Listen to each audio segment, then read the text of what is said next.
మాజీ ప్రధాని స్వర్గీయ రాజీవ్ గాంధీ వర్ధంతి సందర్భంగా హైదరాబాద్లోని సచివాలయం ఎదుట ఉన్న రాజీవ్ గాంధీ విగ్రహానికి నివాళులర్పించిన రాష్ట్ర ముఖ్యమంత్రి రేవంత్ రెడ్డి.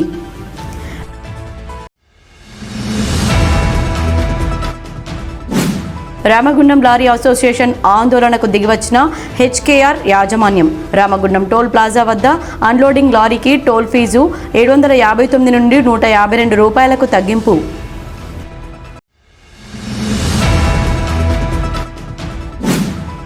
వైభవోపేతంగా జరిగిన మానస రాజేష్ల కళ్యాణ మహోత్సవం. నూతన వధూవరులను ఆశీర్వదించిన జిల్లా కలెక్టర్, పెద్దపల్లి ఎమ్మెల్యే, జిల్లా ఉన్నతాధికారులు.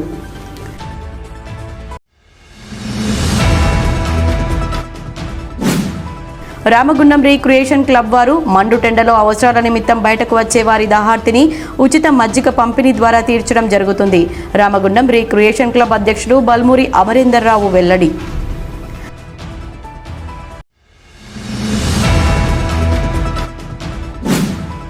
మాజీ ప్రధాని స్వర్గీయ రాజీవ్ గాంధీ వర్ధంతి వేడుకలను గోదావరిఖని పట్టణంలో ఘనంగా నిర్వహించిన ఎన్ఎస్యుఐ కాంగ్రెస్ పార్టీ శ్రేణులు.